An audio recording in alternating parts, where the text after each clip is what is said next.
Hello and welcome to a video where I try to turn this recording studio into this, where I have everything neatly organized and packed away without having a tripping hazard down the bottom. So as you can see, my recording studio is a bit small. I have stands in the way with lights and cameras. I couldn't really get to the higher end of the piano or the lower end because of the stands being in the way of my hands.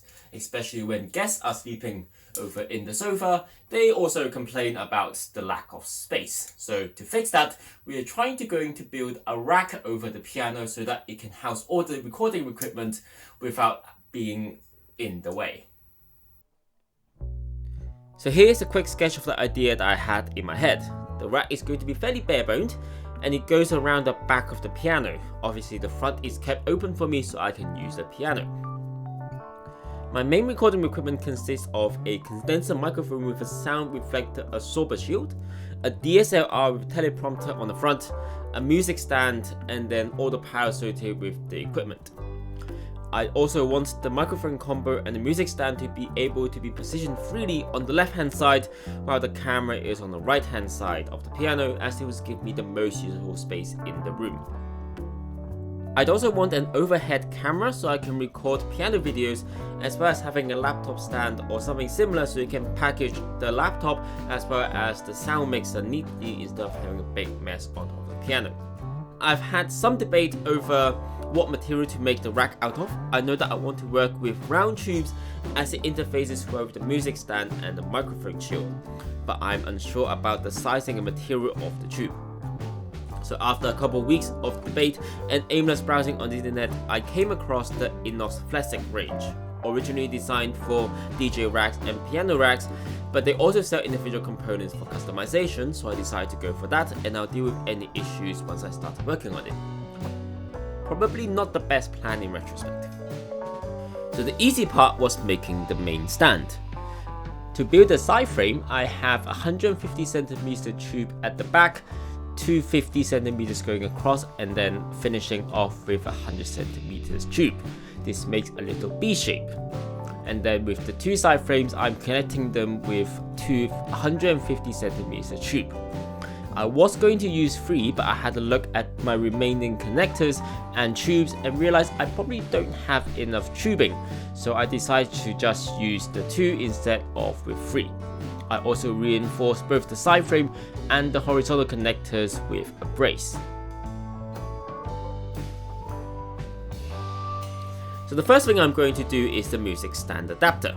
In principle, it is fairly basic, just a big tube to go into the rack and then a smaller tube for the music stand to clamp on. I've hollowed out the bottom to A, save some material on the 3D printer, and B, hopefully make it easier to remove if I need to with the thinner walls. I've also added a little protruding nib so it can be locked in place with the tube's hole at the end. So once I sent that to the 3D printer and it got printed, it actually fitted quite nicely and was functional, so I carried on with the rest of the build.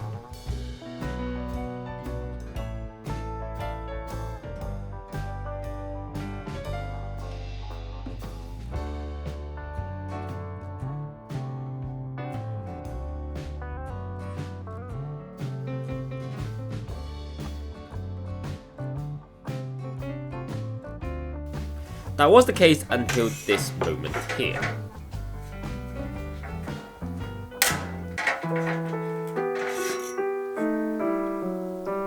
So as you can see here, the adapter towards the music stand has snapped. So I'm going to reinforce the design, make it a bit of chamfer here, and maybe also widen a little bit here. So back to the CAD design, adding a fillet to the connector, not a chamfer. To make the connector to the rack easier, I thinned out the bottom wall and also reduced the protruding nib as it got snapped off the first time. So hopefully it will actually lock in place this time instead of just having a very tight fit. I did also increase the print infill, so that should make it stronger, but I did forget to put supports on this time, but that's not a big problem because the most important structure still printed fine. I did also try printing it sideways so I can get more strength along the adapter, but my 3D printer being an FDM printer don't like building on thin structures as it would be with a cylinder laying on its side. The test fit looks good. There's a bit of a gap, but that's because the nib is still a bit too large, but it does mean we're getting a good tight fit. The fillet isn't blocking the music stand going in, so that's the most important thing, and hopefully it should make it stronger as well. After that, you can see me trying to see how the movable components would work, and decided to cut down the 150 and 100 cm tube to 50 cm so I have more tubing to play around with. And kill live footage of me breaking an angle grinder.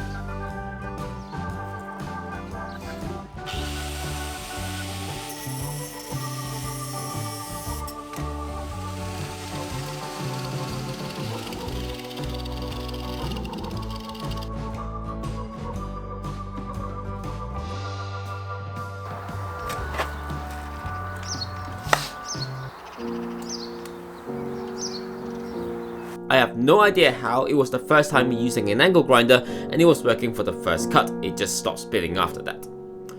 So I resorted to using my rotary tool, which I tightened the collar too much and essentially rendered it useless for any other tool that I want to change over.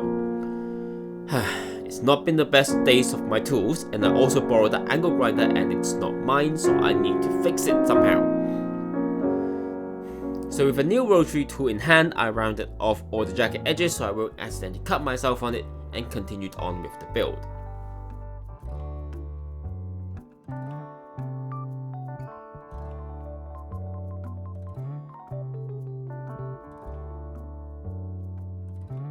The second thing that I designed and 3D printed was an adapter from the tubes to the overhead webcam. I've used the same tube interface that I had with the music stand, but this time filling the walls even more. I removed the top tube and made a hole at the top, as most webcams have a 1/4 inch threaded hole to attach to tripods and things like that. So I got myself a double-headed 1/4 inch thread as well as some 1/4 inch heated inserts. A heated insert gives me a metal thread so I can attach metal screws onto the plastic part, allowing it to be attached and removed multiple times easily. If we just have a thread in the plastic, that would strip very easily, and it's also very challenging for the printer as well.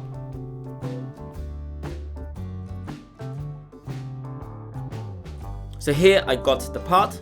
I first tested the thread and the insert first before I put it in the part, as it would be a waste of materials if it doesn't fit. As you can see, once I set it, the thread can easily be attached, and so does the webcam. Now time for a test fit on the rack. It fits on really nicely, even clipping onto place onto the hole. Initially I used a double-armed design on the top, but once I tested the positioning, I realized by having the webcam too tall, my head could get in the way. And I also want to save some more tubing as well. So I removed one of them, and you could still get the whole keyboard in view, so that's the most important thing. I'll show you what it looks like after the whole build. Again, going for a double arm design for the main camera holder and teleprompter, so I can get it into the position that I want. I'm not too concerned about the height of this at the moment. This is about as far high as I need it, so if I need it any higher, I can then add some extra stuff for it. We do have two options here of connecting the camera. One is a standard interface, or if we can take off this bit, then we also get a circular design where you have a step 1, 2, 3. So that's one option. The option is going for this one. So I think I'll go for this option for now, because I think it will still be useful to have a tripod afterwards and to use for recording other things. So off to CAD design we go and see how we get on there. Going back to the CAD design, this one is a bit more tricky, but that's more because I still want to lock the quick release plate. I don't have any springs with me, so I couldn't really just reverse engineer what the tripod has, So instead, once I got the main body of the quick release holder done, I decided to have a slot so that I can have kind of a sliding bolt to lock the quick release plate in place for me. Much like how you have a bolt for a door, this is going to hold the quick release plate.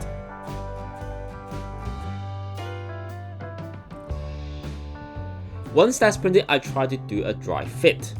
The bolt was a bit too big, but that's because I forgot to leave any tolerance between them. And my 3D printer also isn't perfect at printing dimensionally correct things. That, my friends, is both a manufacturing tolerance and a design tolerance both in play at once. During the dry fit process, I also snapped the part that would hold the bolt in place, but instead of modifying my design and spending another 13 hours printing the part, I decided to continue test fitting the rest of the system, the tube and the quick release plate. What I found was that the numbers were a bit off for the bolt, but actually the quick release plate wouldn't just fall off, it's got some friction holding in place. And that about gave me enough confidence to just use the part as is and not use the bolt.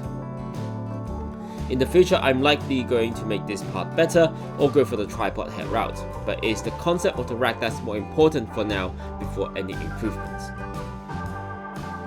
To be honest, there is a third option that I didn't think about at the time, and that's to have a standard 1/4 inch threaded insert with a double-headed thread design, similar to what we have for the overhead camera.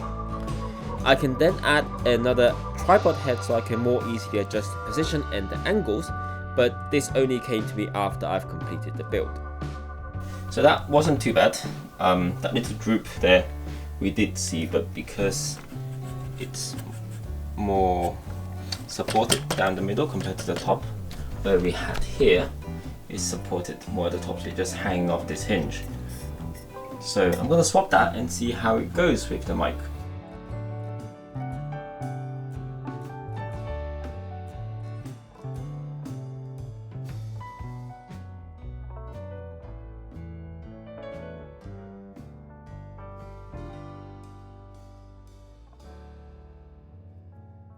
As you can see, there is still quite a bit of flex where it's not actually parallel where we want it to be. So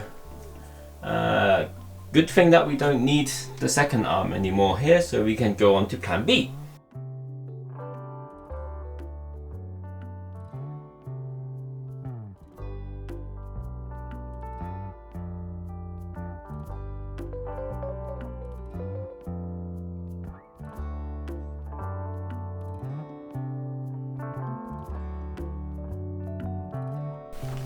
What I've done here is having a triangular structure here, which means that this now droops less. Still a little bit droopy, but less than before, so that's a good thing. What I might do is I might add support struts here when I actually get the material, but for now, yeah, that seems pretty good. Actually, that wasn't so good. The extra supporting strut stops it from forming an angle on the other side because that's how triangles work. The furthest it can go is a straight line, and that droops quite dramatically. And yes, while I can flip the supporting strut to get to where I needed it to go, the process of undoing and doing so many bolts is just a pain to do every time I need to switch the place, so I need a plan C. Another idea with 2 of these instead of 1 of these, so hopefully that should be more secure and also more angle of rotation. This goes 90, so I can go all the way around. This seems to be the best design out of the bunch, not only giving me the same range of motion and positioning that I get, but also less droop if I position it correctly. I can also put it in both piano mode and recording mode so that I can position it to what I need it to be recording.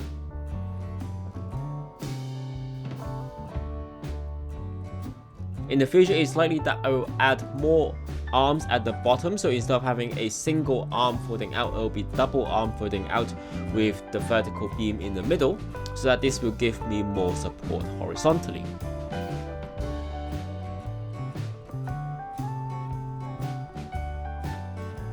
Another good thing about this design is that I can change the height of the microphone as well by adjusting the vertical tube in the middle. So I will also likely get a longer one so that I can have a larger range of heights.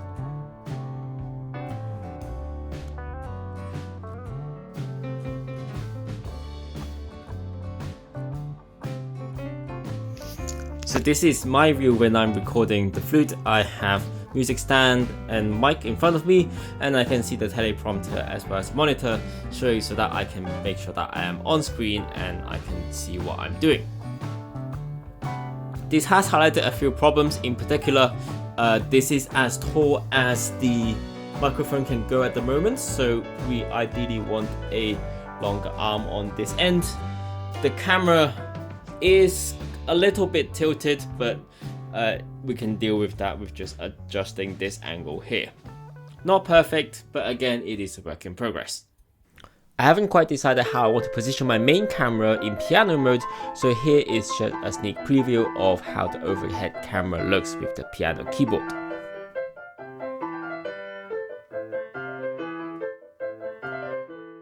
This pretty much brings to the conclusion of the build. It is definitely not perfect, but it does what I've designed it to do.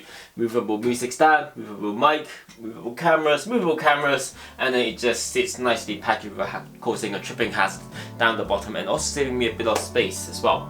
It's definitely not perfect. Doing the bolts of these are pretty tiring sometimes, especially if you have got quite a few to do. Adjusting it is also going to be a pain. In the long run, there are a couple of things I want to do. Things like shortening the whole rig so that it takes up less space, as there is quite a bit of room on this side and space is a premium in this room. Doubling the arms on the microphone stand so it doesn't droop as much. Getting more material so that I can have my laptop stand for the mixer and the laptop. Things like that, and it's going to be a living project for me. There are also lots of little things I can do to improve this as well. Things like weighing down the whole rig so it doesn't shake about as much, having clips for cable management, having a holder for the power supply, as well as getting a proper gimbal for the camera. So there are little things as well as big things I can do. I think I've spent enough time on this project now, so it's probably time for me to get back to recording music videos. Speaking of which, I should probably practice before I do any piano videos, so I'll see you on the next video on Master of None. Bye!